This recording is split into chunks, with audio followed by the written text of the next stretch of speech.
Hey folks, thanks for tuning in to the BAMF podcast, our writers chat on Thursday. With us today is a very special guest star, Mr. Owen K.C. Stevens. How you doing, Owen? Hi folks. Good. I'm doing okay. Yeah, thanks for showing up. To anyone who doesn't know, Owen was the main developer of Starfinder. Also did the Star Wars RPG for where I was the coast. Also did the Black Company RPG back in the day. I've been in the industry a long time. And on all those projects, there were lots of other people. Don't give me more credit than I've got coming. Understood. Very, very humble man. And before I jump into introducing co-hosts, let me show off this incredibly high production value intro music we have. 1 second. You know, I'm pretty sure I could talk legendary game designer James M. Ward into using some footage of him dancing. That would be awesome. To go with that? That's what TikTok is all about, baby. we can get that TikTok money. We'd have to call that dance the Metamorphosis Alpha. Yes, absolutely. He plays on a Friday game that we run for a couple of authors, and when we do the intro music in the beginning, he's like, and I'm just geeking out the whole time. Like, this is the greatest thing ever. Nice. Introducing co-hosts, directly beneath me in the Brady Bunch grade is Mr. Ryan M. Danks, aspiring fiction writer, writes on Medium, and probably best known for J-Punk. How you doing, sir? Good. How are you? All right. How was life in Vegas today? Hot. Yeah. That makes sense. Up in Colorado, we just had snow like 5 days ago. So. Oh, that's nice. Yeah. And last but not least, over here in the corner is Walt Rebelliard of Hazard Studios, and soon to be publishing a trilogy of science fiction novels coming out in the very near future. How are you doing, sir? Oh, so much work. I got to tell you though, ghostwriting, so many projects. it's crazy. So how do you get the head to not be on fire when you're done with those gigs? As far as what? It was a Marvel joke. Sorry. Remember Ghost Rider?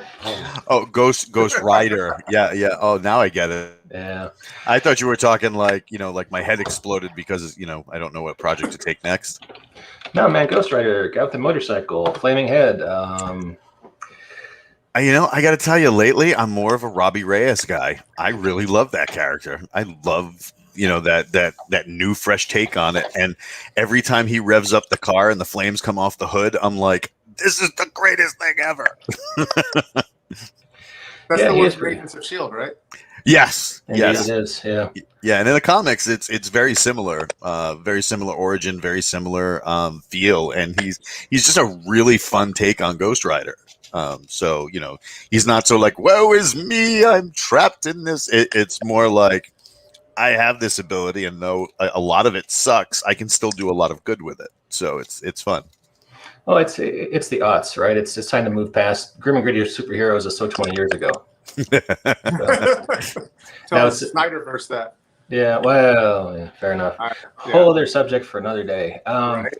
So since all of us have ties to RPGs, we've been getting requests from listeners to talk about adventure design, adventure writing, and Owen was kind enough to come on and give us his advice, his guidance on that. So, Owen, without further ado, I'll just hand the microphone over to you if you want to take over. Sure. So there are a couple of key things, in my opinion. The first is keep firmly in mind what you are writing this adventure for. And what I mean is, I love writing adventures to run for my friends or run at a convention where all I need are enough notes and stats for me to know what happens during the adventure, right? And have a few handouts, a few maps, I'm good to go. I kind of hate writing adventures for publication because after I get past that enough notes and handouts and maps that I can run it, the rest for me is boring. But it's really important when you're doing professional game design for other people to fill in all those details that, you can't put your head in your brain in the envelope with the rest of the adventure. So you need to think about, well, what if someone acts differently from my gaming group? And what is the actual background? And what do I want to give the GM advice if they think people go screaming off the rails? So I see two common mistakes here. One is for people to literally try and write every single word that you would need for a published adventure, even for stuff that they're just going to do at home. And the other is for people that have run, they're great game master and they run lots of cool adventures that they homebrew, and then they try and publish them, and all it is a slightly beefed up version of those notes.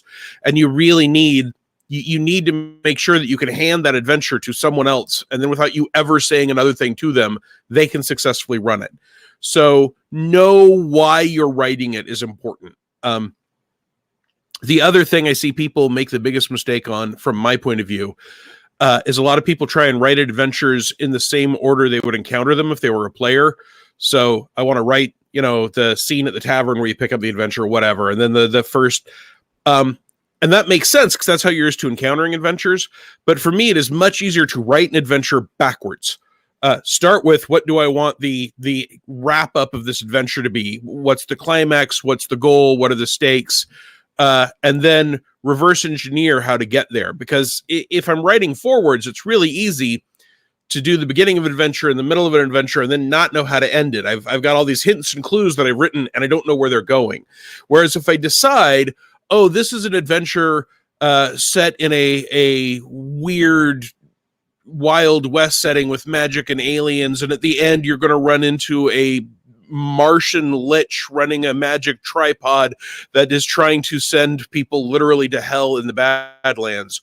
That as a set piece, as the end, makes it easy for me to come in and start dribbling clues as I work backwards. Okay, when do you know that he's an undead? Okay, when do you discover it's also a Martian? Okay, what are people that have seen this tripod walking over the moors describing, right? What do they say to the players so that you can more easily build towards that end state? Now, what's some of the things that you've seen some people do right that you were like, hey, that's neat? I really like little tiny sidebars that give information to the GM that might or might not come up, or advice on how to handle sets of things, right? It is impossible, whether you're doing a firmly on the rails railroad adventure or a more broad sandbox, it is impossible to cover everything that players might do. So, like, if you're trying to do an adventure that happens to stop by a city, but that's it, you're just stopping by and moving on, to have a little sidebar there saying, hey, players tend to go crazy in cities. They may want to buy equipment and talk to people. And if you're writing for a game line, you can say, okay, feel free to go look at this other product that has a great city in it and borrow from it. Or if you're doing it from home, you can just make a note for yourself. Hey, I have a city. There happen to be some necromancers. I'm going to have a copy of Hollowfast from Scarred Lands available nearby so I can borrow it for shops and stores or whatever. I'm also a big fan of things like random charts. There was a big debate in Paizo when I was working on modules there, whether we still wanted to have random monster encounters set in any adventure. But one of the advantages of them is, even if people don't use them randomly, if you say, here are a series of things that people might run into in the area, you're actually giving information about the area, right? If I'm looking at an adventure and it says your random encounters may include dinosaurs, Martians, gunslingers with cursed bullets, and wolverines, that gives a very different feel than if it says your random encounters may include orcs and dragons and bandits, and it helps set a tone in a very small word count while also directing people to usable game mechanical stats. I got to tell you, that first random table, I'm all about that game. That needs to happen right now. So that is pretty much a random table from my really Wild West setting. I mean, in my most recent adventure, right, Centaur Paladin literally used a smite evil power on the teetering car of a freight train to drop it on an undead dinosaur. So she smote a dinosaur with a train car by pushing it off a bridge and declaring it to be an improvised weapon. That's how you do it, damn it. Oh my God. There was much cheering. Oh, Ryan, are you muted? I didn't hear you. Yeah, Ryan, we're not getting you. Yeah, no audio, sir. Lo siento, amigo. So where, like when you see ideas that prompt the Smite Evil train, which is just fantastic. How do you take those ideas and incorporate them into your own designs without blatantly ripping them off?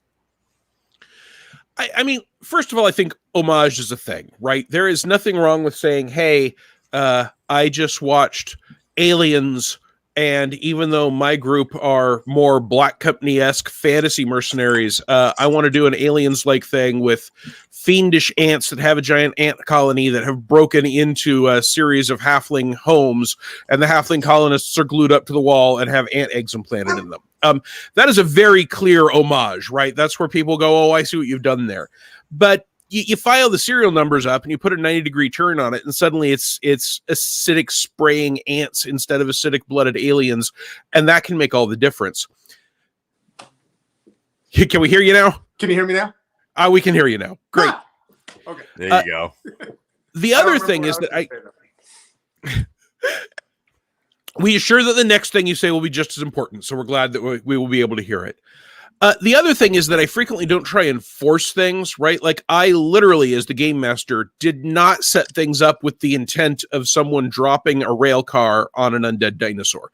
I just set up a fight on a trellis bridge that had a train on it that had been overrun by undead dinosaurs, and to make things interesting, since I thought the fight would occur on the train cars, I had one of them teetering right on the edge. But the players knew there was a bigger undead dinosaur, so they lured it into the valley below them and dropped a train car on it. I could not reasonably set up an adventure to say the correct solution here is to drop a train car on the undead dinosaur. That would be way too, if you'll pardon the term in this case, on the railroad tracks, right? Driving into this is the only solution. But I think a lot of good adventure design is to include interesting elements and then see what the players do with it. I do a lot of Fantasy Age development. I'm the Fantasy Age developer for Green Renine right now. And we did a product called Layers, which has a lot of special game mechanics set up for monster layers. So we'll say, hey, here's a dragon, here's its lair, there's oil everywhere in this area, so the dragon can set it on fire. That's a special circumstance that can show up. We call them stunts. We have stunt points. So you can do things like say, hey, the pirate ship has sails. Here are rules for sliding down them. Or there's a giant chandelier in the evil sheriff's of Nottingham's big banquet hall, and the rope holding it over here, and you can drop it on people. And you don't try to say the solution to this adventure is to drop the chandelier on the sheriff. You just say, here's a chandelier, here are some trestle tables, there's a roast pig on a spit in the fireplace. And when you set those elements out, you leave it up to the GM and the players to decide what are they going to do with it. Yeah, I saw some on Twitter recently talking about the advantages of a loose GMing style. I think it kind of goes towards the advantages of running a sandbox or running a sandbox type adventure, and that you prepare the elements. You don't have a plot you're trying to move. You just kind of do a lot of improv and yes and to get from point A to point B. And that way it doesn't feel like you're writing a whole screenplay every couple weeks and then trying to act it out every Friday night. Well, and if I'm working on a sandbox or a homebrew setting, I also tend to like to let the players lead me, right? So if I say, hey, here's a city, most of it is bright and shiny, but there's one creepy tower, and there happens to be a tavern that is run by a friendly goblin bartender, and there are rumors of bandit attacks out in the forests. And I figure I just said there's a giant creepy tower. The players will immediately go to that. And instead they say, ooh, what kind of bandits? Can we get ourselves hired on as mercenary guards for a caravan? Can we look into the bandit attacks all being driven by one guy? And I can go, okay, these are the questions they're asking me this session. So I will tell them, yeah, you can absolutely do those things. We'll talk about it next week, next 2 weeks, whatever. And then I'll get that ready. And if I want something to happen in the tower, I'll just hold on to that for later. The other thing is that for me, nothing is wasted, right? One of my favorite stories, I ran an adventure for over a decade called The Sovereign Kingdoms. I had this idea for the Waters of Life as a sort of relic. And in like the second or third session of the game, one of the characters was given a vial of the Waters of Life to protect because I was going to do something with it later. And I forgot. I just totally forgot I'd already handed that out. Never came up. Literally a decade of real time later, we've been playing with the same people for over 10 years, and I have this huge adventure set up that's going to be a quest to get a vial of the Waters of Life, and I've got a castle with guardians, and there are going to be places to go, and a different player's character is told, yes, you can speak to the ancient sage in order to find out the solution to your problem, but only if you get a vial of the Waters of Life. They're otherwise too weak in order to do anything. And so that player was the player who takes notes. If it had been any other player, I might have been fine. The player I'd given the vial of the Waters of Life had forgotten they had them. But the player who takes notes was like, okay, so there's this legendary artifact, and if I go get it, I can talk to the sage. Great. Goes outside, says to the player that has it, hey, do you still have those Waters of Life that we got 10 years ago in real time? The player was like, what Waters of what? Oh, here it is on my character sheet. Yeah, I do. Can I borrow that? Sure, they said for something important. This seems important. Handed it to him, walks back in. Here you go. So I have an entire adventure I've set up to get this that has just been short-circuited in 2 minutes. But nothing goes to waste. They just said, okay, now we can talk to the sage and say, how can we get rid of this major enemy? And he says, okay, you can do it. You can totally do it. You just need the sword that will slay him, which it turns out will be in this castle with these guardians at the end of this long quest. And I just took that material I'd prepped, took out the MacGuffin that they were supposed to go for, put in the new one, and moved forward.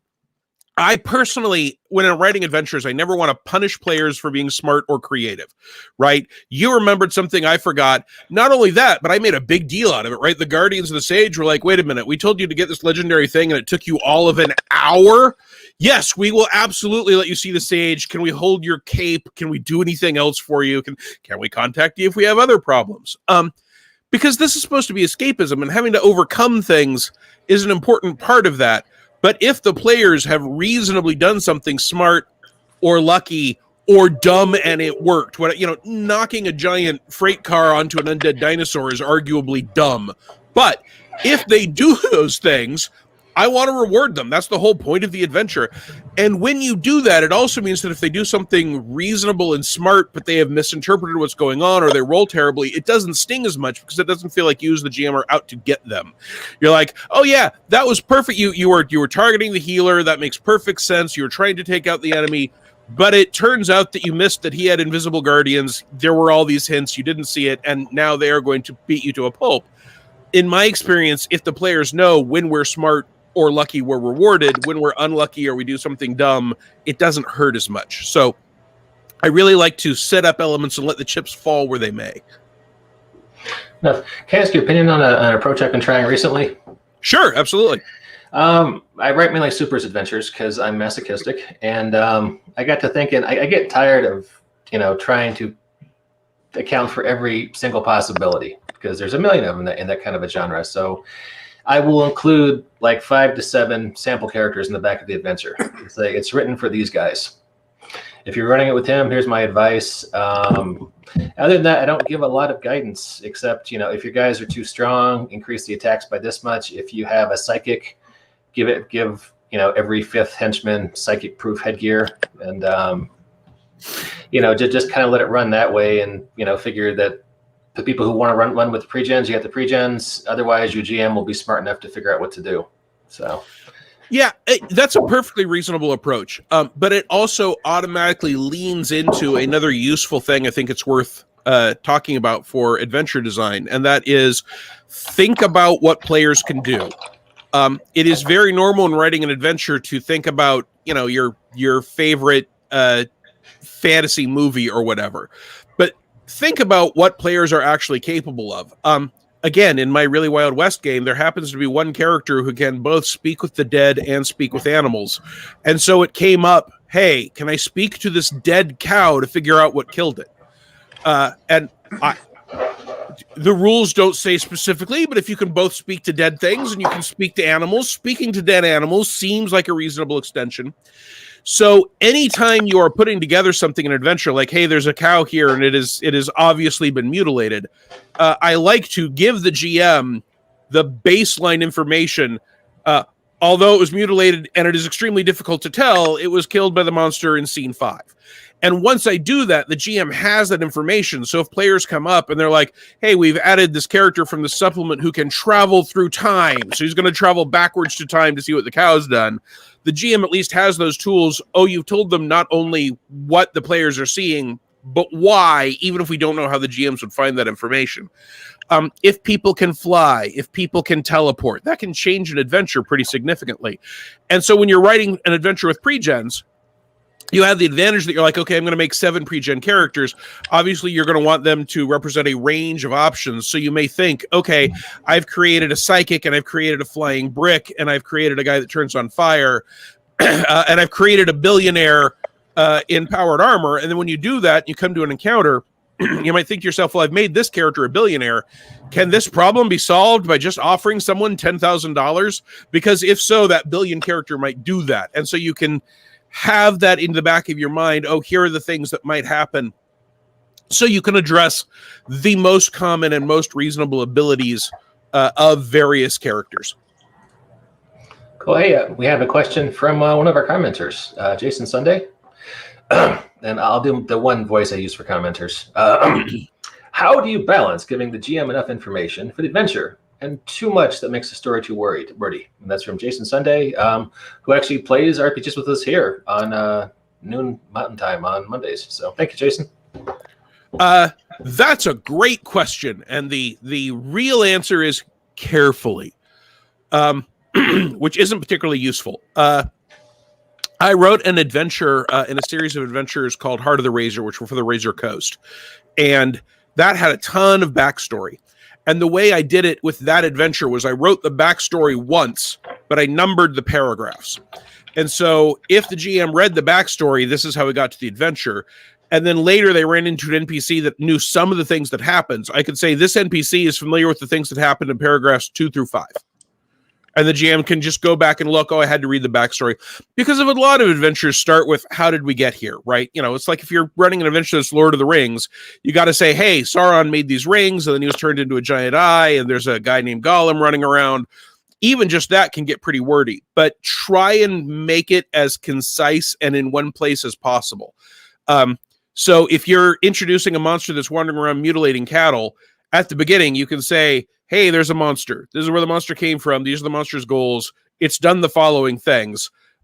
Keep it concise and short. And then when you run into cattle, you can just say, this is one of the cattle that the monster mutilated. And you don't have to explain everything again. That also, keeping information in as few places as possible makes it easy for the GM to find it. One of the advantages to the here's the full backstory and we just refer back to it is the GM isn't found going, oh, there was something about cattle. Is it with the cattle encounter? No. Is it with the monster? No. Is it in the angry rancher that's hiring you? No. So organization can make something that seems wordy a lot easier to get into. At the same time, know your audience, right? If you're talking about a professional adventure, look and see what their style is. Some people, like, say, Paizo, they tend to have several pages of backstory explaining where the adventure came from. And if you read that, the rest of the adventure makes sense. Other people try and put each bit of information in the encounter where you're most likely to run it.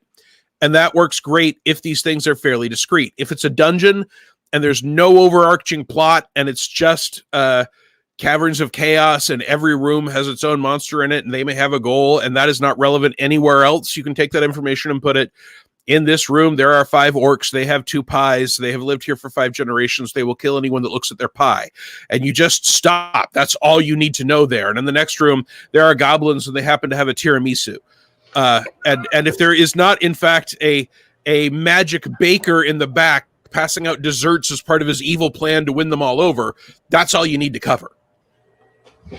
I think Owen needs to write us this dungeon now because I want to see the evil baker who's keeping everyone in line with instead of the caverns of chaos, it would be the desert of dessert. Exactly. Mr. Ryan, thanks. You've been very quiet today, sir. You have any questions, comments, thoughts? No, I think we my professional experience in writing adventure modules is to make an outline and then give it to Benjamin Feehan to write it. But but we have similar play styles. The way, because mine would get published. The way that I play is I come up with a question. Can Spider-Man defeat Doc Ock? Whatever. What's the question? The PCs, can they do whatever? I pose that question as early as possible. I have a few ideas of how it can be answered, but I really buy into the shared storytelling thing that I thought Fate Core had said, and then I found out I coined it. I wasn't sure. But it's where it's not my story, it's the table story. And so I like to ask a question and then help them answer it. And so my adventure modules or my adventure notes are usually half a page because it's the question and then some villains that are relevant to the question, which sounds like how similar to how Owen probably plays on his own when he's not writing. Yeah, very much so. And I most of my play at the moment is with people that I have literally been playing role-playing games with for 30 years, right? So there are certain things I can be reasonably sure they will and won't do. I made up a new monster called Rattlecats, which were pumas with rattlesnake tails and venomous bites. And I had in my notes here, why are these things stalking the players and what will it take to convince them to not attack them? Because I knew one of the characters could talk to animals, and I knew these players, they're not looking for a fight. They are looking for a solution. And they will absolutely, if they can talk their way out of an encounter and be happy with the end result, they'll do that. And they tend to cut wild animals a whole lot more slack than bandits. If a bandit takes a pot shot at them, in general, the reaction is, well, that's a sentient sapient creature that decided to try and kill me. His time is over.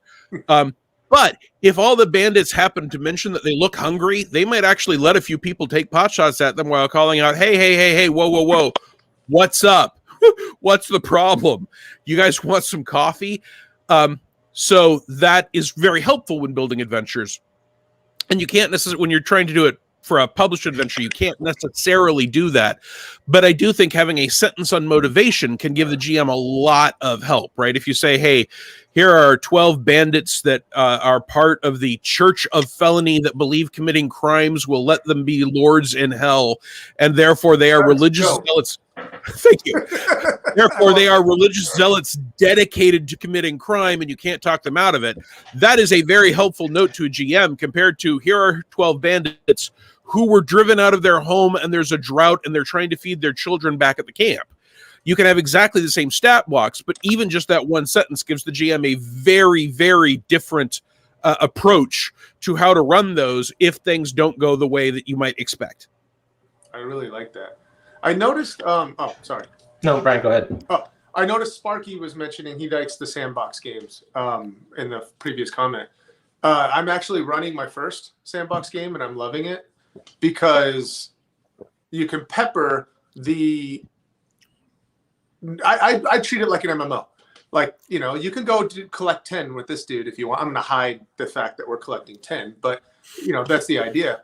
But what I do is I just throw a bunch of story questions in there. Like, there's a cave over there as you guys are walking past. What's in it? I don't know. Do you guys want to look? No. And then all I do is at the end of every session, they're either at a campfire or at a tavern. Every session ends that way. And it's like, okay, you guys are discussing what do you want to do next for next week so that I know and I can plan something and ask a question. Yep. But I've asked so many questions. They have this massive notes and they're like, this seemed interesting. We want to find out what's up with those bandits of the Church of the Felony. That's so cool. Thank you. So, that's like, I'm just like, okay, cool. That's a question we're going to answer. Next week, I'll come up with some potential answers and see what you guys want. The other great way of doing that is that sometimes the players will come up with a much cooler thing than you ever would have thought of, right? There's a cave. What's in it? Do you want to look? No. You go along for a while. Then you're like, wow, a whole bunch of crimes have been committed here. They're all in a big circle around that cave we didn't look into. That cave must have something to do with all this. And you're like, well, it does now. Yeah, that's a great idea. Yeah. I had my first session, I had 5 questions I was going to pose. I was able to pose 3 of them, and they had 10 questions written down because they started looking into things or making things happen. It was great because there's so little planning. I love it. I do find frequently that there is a certain minimum amount of notes I need to run a game, and I either need to write those notes in advance, or I need to make sure I take notes as the players do things and come up with stuff. So knowing a little bit about your own note-taking can be useful. As it happens with my key group, I'm super fortunate in that 2 of my players like taking notes, and they take them on laptop now. So they will take their notes, and I'll say, hey, will you send those to me just so I know what you kept track of? So I know so I can look at and play off their notes. And I also happen to frequently get blog entries out of their notes, which is a great way to get cheap content to put out to people that read my blog. That's cool. I like that. Got another question from Mr. Sunday. How do you handle creating text for map locations? Do you draw out a map and use it to write the text, or do you write text and then find a map that fits it, etc.? I do all these things. So the current game I'm running the most often is set in a fantasy, steampunk, magic and Martians and weird tech version of 1891. So I literally use a real world map. I just pull it up on Google and I say, hey, you're currently here and I'm going there. And if I know where you're going, I will do a little research, right? Like I discovered that one of the cities that they're currently in used to be called Hell's Gate. That was the name of it in 1891. Well, now that I know that I've got a map of a place that used to be called Hell's Gate, I can lead them to Hell's Gate, and I know what the actual map there is. I can use real-world history. At one point, I was like, okay, so you'll be going on your way to Hell's Gate, you're going through this and this, and you'll go right by Tomb Spider, because it was on the real-world map. And they were like, wait a minute, there's a place called Tomb Spider? And I'm like, yeah, the real world, Tomb Spider, right there. All right, well, we're going to go check in on Tomb Spider and find out why it's called Tomb Spider. And I'm like, that's a totally reasonable question. I'm not satisfied with the real world answer, so it's a fantasy game. I make one up. So one of the things I frequently do is make a map, take a real world map, do some research, and make things up that fit. The other thing that you can certainly do is sketch out a map. And if you're talking about just for your own home games, I mean, you can use Incarnate, or there are a lot of map programs out there, but there are also some random map generators, which can be fun. And there are even things like there's a whole group of people that take states of the United States and make maps of them like the Lord of the Rings Tolkien maps. They do it in that style. So I don't think there's any right answer for maps. When it comes to like a location, I will frequently go look at Dyson Logos, who has a whole bunch of commercially available free maps. And I have done adventures just because I'm like, well, I can print this out and hand it to the players, and it's a cool looking map, so I'll just use that. I think any of those are good solutions. When it comes to a professional product, I always want to either use a map that game company is already doing, or sketch it out and send it to a professional cartographer, because I obviously don't want to be borrowing other people's intellectual property for use in a published product. Yeah, the way I usually do it is I take, not for publishing, but I'll take something like Faerun or something, a place I like, Daggerford, and I'll sketch out the area roughly, and I'll rename it, and everyone thinks I'm a genius. And then from there, I use the dungeon roll method of draw maps and see what happens. So like here's the city, here's the start, Crown City or whatever. I use that a lot. And then from there we go off and they say they want to see the forests of the north, enchanted forests. Okay, they exist. Well, I'll just draw them up here. And eventually the map looks totally different. But I'll start with something published usually for a home game. I don't publish adventure modules, so. Right. No. But yeah, I mean, look at what tools you have available.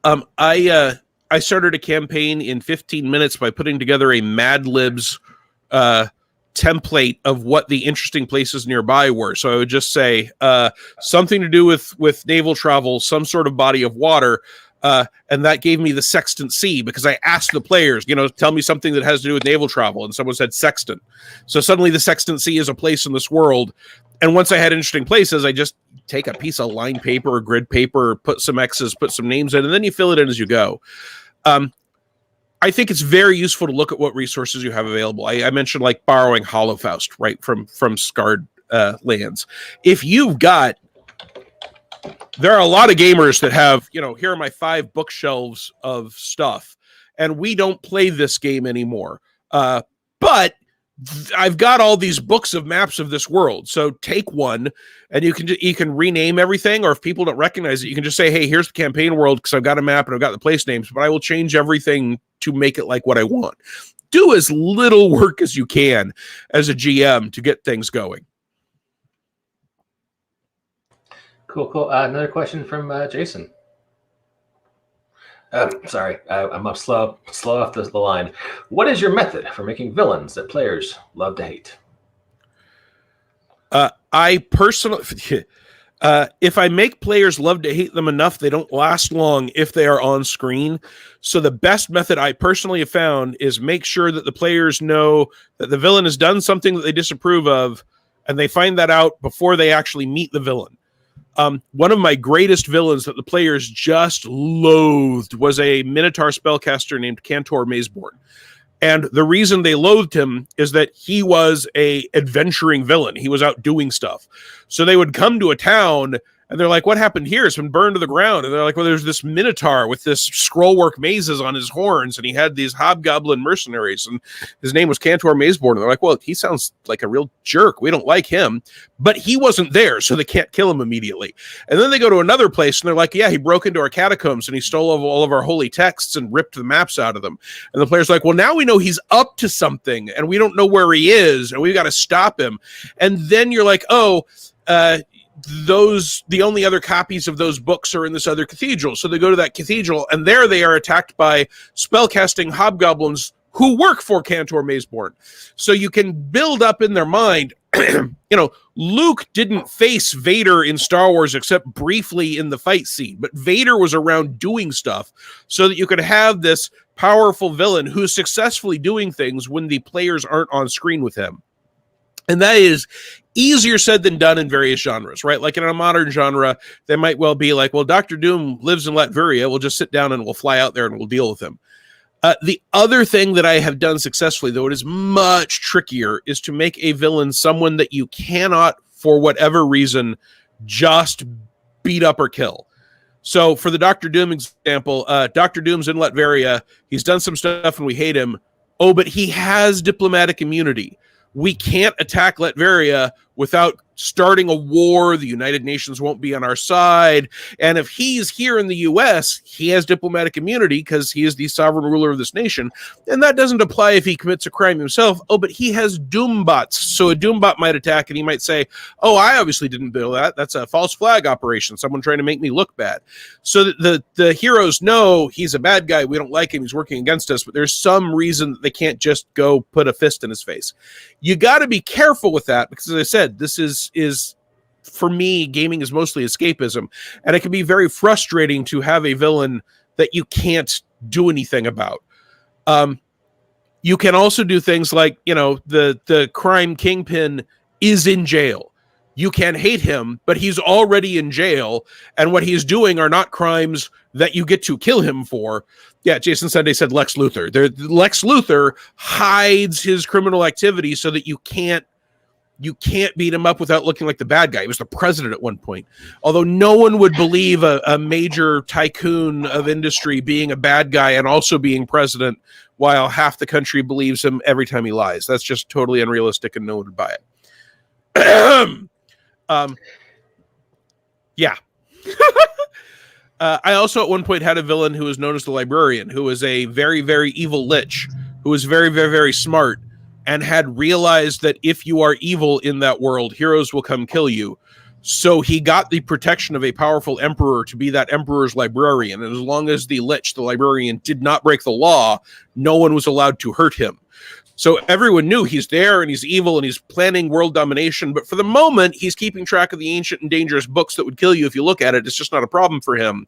So the players were always watching and going, as soon as he steps over that line, the split second he does something, we're on him. So they hated that villain, even though he was, during the time frame of the campaign, not doing anything villainous. He was just very upfront about, yes, sometime a few thousand years from now, when all you meat puppets are dead, I will have successfully prepared myself to take over the world. But that's not illegal to think about, and I'm not planning anything right now, so I'm in the green.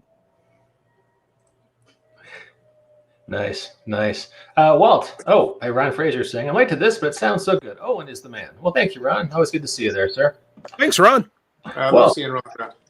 Ron is a good guy. Walt, you've been kind of quiet this episode too. You got any thoughts, questions? Well, I was going to say, what happens? How do you factor in a lot of the times the dice mechanic? Because you see, some of like the early adventures back in the day, it was like, this is the one way you have to open this puzzle or defeat this thing, and you must accommodate the one thing in order to do blah blah blah blah blah, right? And then fast forward to game day, and it's like, I don't make my thief roll, or I don't do this, or I don't do that. Well, how has modern game design kind of evolved so that there's, because we've all, like a bunch of us have watched that TV show Leverage. Yeah. And one of the great things that they do is that there's not just one way to attack a problem. So how does modern game design kind of encounter that, and what can people take away from those kind of lessons? So some games do a great job of that. Like if you ever want to look at Gumshoe, in Gumshoe, the role-playing game, Robert Laws, pretty much you're not determining whether or not you can do something important. You're determining how long it will take and how much trouble will it be. But if it's important, you will accomplish it. There are other games like, say, both editions of Pathfinder, where failure is just failure, and you can only accommodate that as modern design by making sure that a single failure point doesn't bring the adventure to a screaming halt. When I was an adventure developer at Paizo, one of the first adventures I looked at literally had a great big dungeon that was very important. And there were like 5 rooms and then a secret door and then the other 50 rooms of the dungeon, 20 maybe, whatever. And if you did not find that secret door, you didn't even have any reason to believe there was more dungeon. So since I was developing that, instead of making that a check, I had, okay, the party went here before you. One of them was killed by an undead and dragged through that secret door. So the players see a blood stain going across the floor to a section of wall. Now, that means they know there's a secret door there. Great. If you successfully disable and find and open the secret door silently, you can surprise the bloodthirsty undead on the other side. If you don't, you can take a Maddock and smash the thing open, but that means that they're ready for you and they're going to have their spells cast up, so it becomes harder. So that means that success is still relevant. Can I be sneaky? Can I find a secret door? Can I disable a trap? Those skills don't become irrelevant. They have an impact on the adventure, but they don't bring the adventure to a screeching halt. So what I try to do, if the game does not itself have a built-in mechanism for you will always be able to find something else, I try to make sure that the adventure is designed, that there are always other options. The other thing that I think gets forgotten sometimes is, unless you're in some sort of organized play with rules or tournament situation, you can always just talk to your players.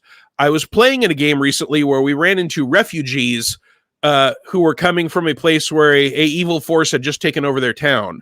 And we as players were all like, refugees, evil town takeover, we're going to go there and stop them.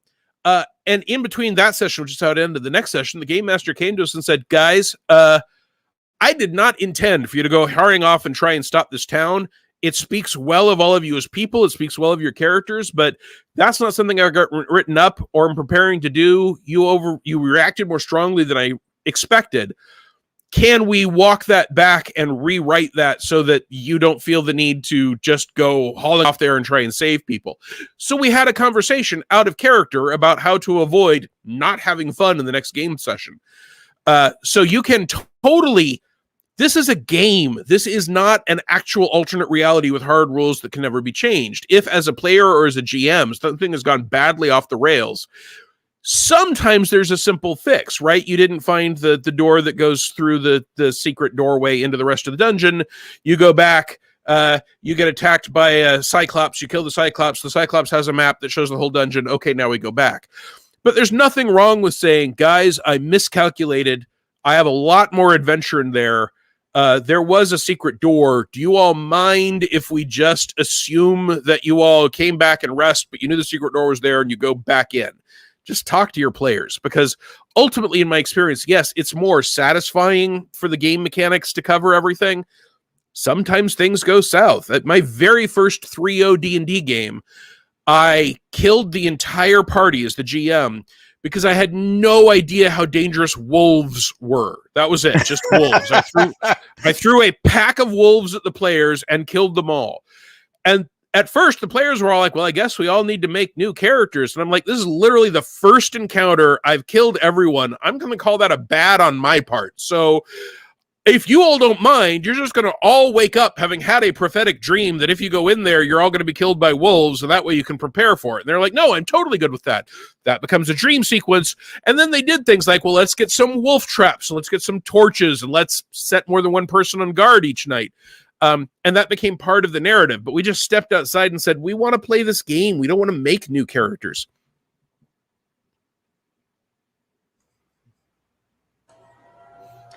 Yeah, that's it. Well, I mean, it's you're trying to have a good time, right? And yeah. The idea is to not be shackled to the game system so much that you can't have a good time. So, and one of some of my earliest role-playing experiences with a guy who, if you didn't explicitly tell him, I found a stables in town. I boarded my horse for the night. I gave him enough sufficient money for carrots and oats. The next morning, he's like, well, where are your horses? You didn't tell me you boarded them. Bandits rode off with them. Coyotes ate them. You don't have horses anymore. You're walking it, buddy. We're going to be doing a lot more travel encounters. And that was very satisfying for him, but for no one else at the table. Yeah. There are people that enjoy the confrontational GM to player experience. I am not one of them. For me, the GM is there to, it's what Ryan said. There's an interesting story here. I want to help you find it. So yes, I may cackle if I get the players off guard or surprise them, but only in a fair or interesting way. I never want, I'm the GM. I could do anything. Hey, your characters are walking along. The gods don't like the way that your belt is worn. You are all slain. Ha ha ha. I have won Dungeons and Dragons and it was advanced. That's no fun for anyone. So for me, the point of the rules is to form the framework that explains the universe.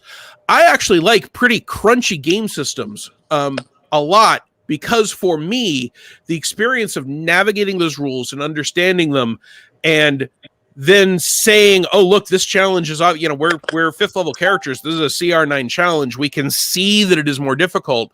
And then we make the choice to go in there and put ourselves at risk. If we then pull that off, that is more satisfying for me than a lot of storytelling games where like, okay, describe how you win this encounter and burn 3 story Benny points and activate 2 relationships. That's not to say that that is wrong or bad. It's just not as satisfying for me as a player or really as a GM.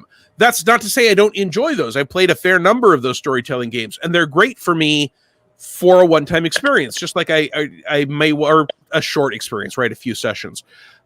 But the campaigns that I played in and run that have lasted decades have been the ones where there is a more crunchy, defining, limiting set of rules, and those form part of the sense that you're overcoming adversity is overcoming the fact that you might roll a 1 on a d20, or that you only have so many hit points, or I run out of spells, whatever. That's part of the fun for me, is that negotiation and management of those risks. And I totally accept that there are a lot of people for whom I'm playing the sharpshooter archer, but I can't roll above a 3 on a d20 is more unfun than, hey, I'm playing a peasant and I throw a pitchfork at him and I rolled a 20, unexpected victory.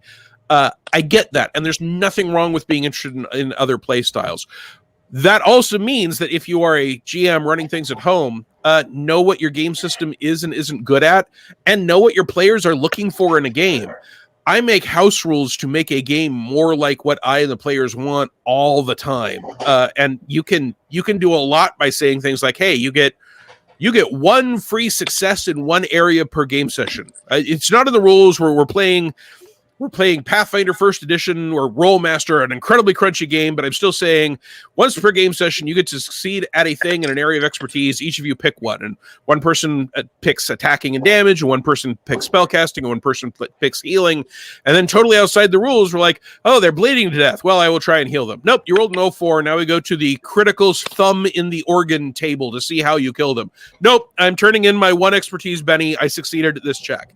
There's nothing wrong with that if that's what the players and the GM want to do. maybe that can figure into adventure design and that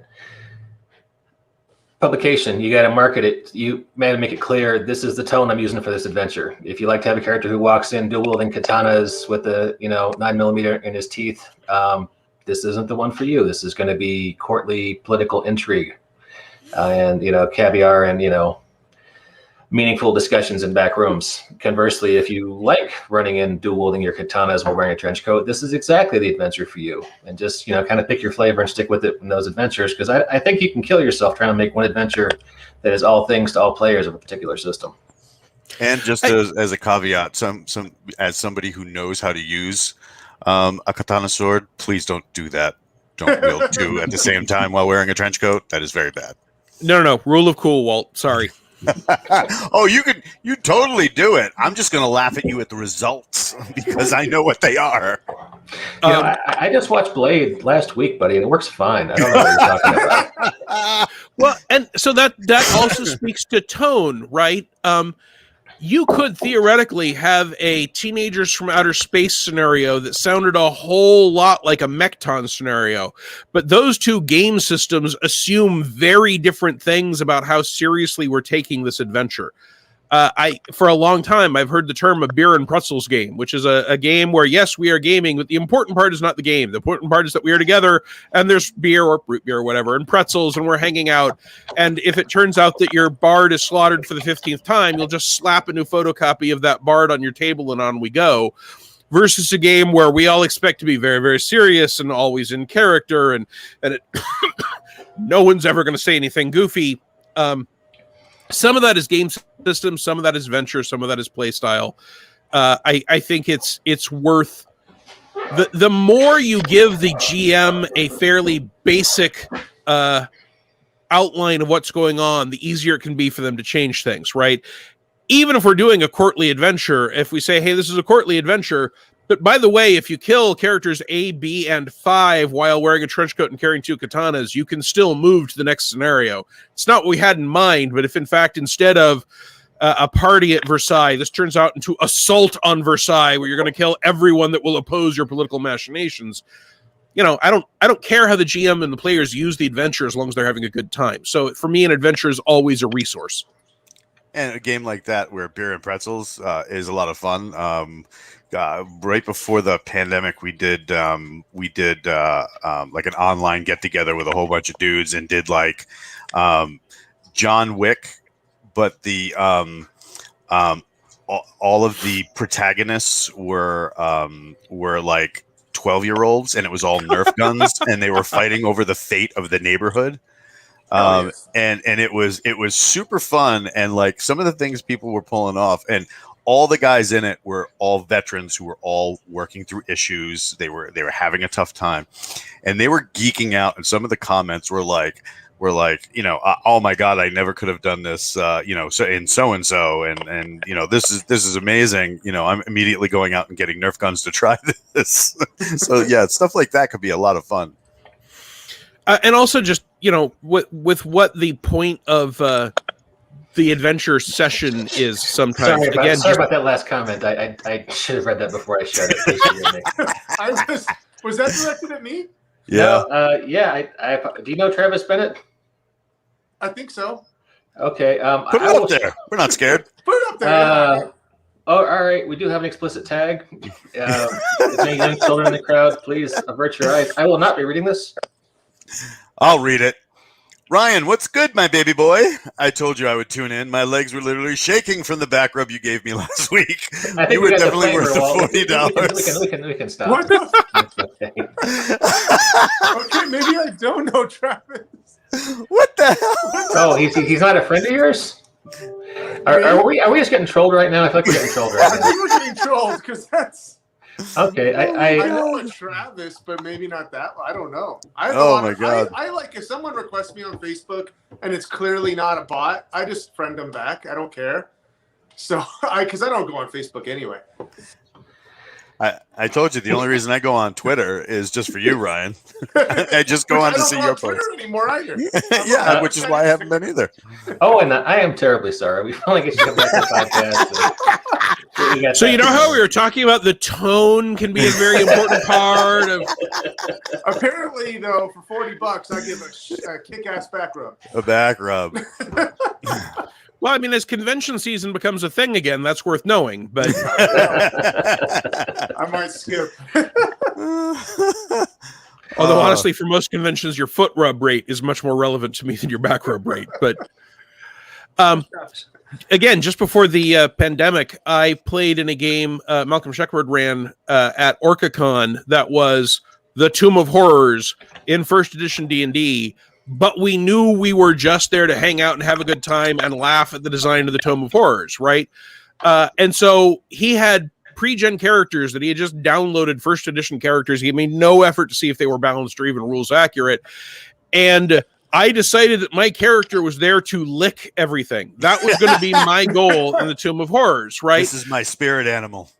And well, I don't do spirit animals, but my fuel jet. But anyway, that character did surprisingly well because, with one notable exception that we didn't happen to find, touching things in the Tomb of Horrors is how you activate stuff and cause encounters and find secret spaces. And so our attitude was, we don't expect to survive. We hope we die in a hysterical way. We're pretending we're playing Paranoia, basically. And several people died, and you just picked up a new pre-gen from the pile. And we did great. We were clearing the dungeon with great alacrity because we didn't care what happened to these characters. That wasn't the point of that evening for us. You can also sometimes simulate those things with an adventure by doing something like saying, hey, you guys can jack into the imaginary internet, or you can have a dream sequence, or you have been summoned up to fight in the gladiatorial pit where you are frozen in time before you step in and you go back to that save point. Yeah, that's probably the best way to play Tomb of Annihilation, is just have a stack of character sheets and understand that's the kind of world you're in. Yeah, once again, absolutely. Tone. Absolutely. Be okay with player death, laugh it off, and have somebody else to slide right in. So, and it worked really well with pre-gens because we didn't have any emotional attachment to any of those characters. They weren't our pre-gens. It was just a big pile of people that had been downloaded. Yeah, fair enough. Well, hey, we were heading towards the top of the hour. We've been talking adventure writing for now 30 minutes with just one small unfortunate segue. That was awesome. Do you want me to cut that for you? It's fine. We haven't edited things. Who Travis Bennett is? We haven't edited things for the last 10 years of this podcast. I would hate to break our record and start now. So. Damn, Skippy. But if the trolls out there are listening, do it again, and we'll start editing you. So don't think this is suddenly fertile ground for. Or make it really funny and worthwhile being on the podcast. Yeah, there you go. Yeah. Impress us. Owen, any closing thoughts on the subject of adventure writing and not the subject of back rubs? Yeah, one, think about what the rewards for a successful adventure are and what the consequences for a failed one. We talked about player death, but that doesn't have to be it, right? You can run an adventure where it's all about whether or not someone's favorite rec center gets closed down, and every adventure can lead to another adventure. If the rec center does get closed down, your next adventure can be finding a new space for the rec center, or finding a new place for everyone to go skateboarding and play basketball. If the rec center doesn't get closed down, is there another area that you all can move into to try and improve the neighborhood? So consequences and rewards and how they link to the next adventure are a great thing to look at while you're building the adventure. But also, especially if you're doing it from home, listen to your players and see what they're interested in, and feel free to modify your adventure on the fly. Hell yeah. Sounds good. Walt, any closing thoughts? Roll more dice, because times are tough, and getting together with friends is a lot of fun. So roll some dice, make some worlds, tell some stories. It's all fun. Sounds good. Mr. Danks. Play more superhero RPGs. I want to see those make a comeback. I feel like there's been a slump lately. I want to see more of that. Have you seen the Mutants and Masterminds Patreon? No. So Mutants and Masterminds from Green Ronin now has a Patreon where they're putting out regular content. Oh, for 3rd edition? Yeah. Oh, with Crystal Fraser and Steve Kenson. That's very good to see, because releases were kind of scarce there for a while. I'm glad to see they've ramped that up. There's this interesting middle ground where you can have enough content for a Patreon post and not enough to put out a book. So it was one way to try and get some things in people's hands, but also get a feedback mechanism where Green Ronin can say, what do you guys want to see? So it's sort of an experiment, but I think it's been a huge hit, and I think it is helping to revitalize interest in M&M, which never went away, but you always want more. Yeah. Indeed. All right. Well, hey, thanks to everyone for coming out. Owen, Ryan, Walt. Thanks to Jason and Ron and Sparky in the comments. Travis Bennett, I got my eye on you, buddy. I gotta go find this dude now. This guy is like Leroy Jenkins. Monday, Noon Mountain, we are playing Robert Schwab's Shadow of the Demon Lord with Jason as the GM. Our ongoing series of 1 hour lunchtime beat 'em ups. So come check it out. It's always a good time. I can't wait to see how Jason is going to handle the exploding rectum spells in this. It's a great system, but it is very Schwabian. I can't wait. That's yeah, Jason. It's going to be great. Nice. All right. And that is the top of the hour. Thanks, everybody, for coming out. Thanks to our guests. Thanks to our commenters. Thank you, dear listener or viewer, for checking us out. And we will catch you next time on the Banff Podcast.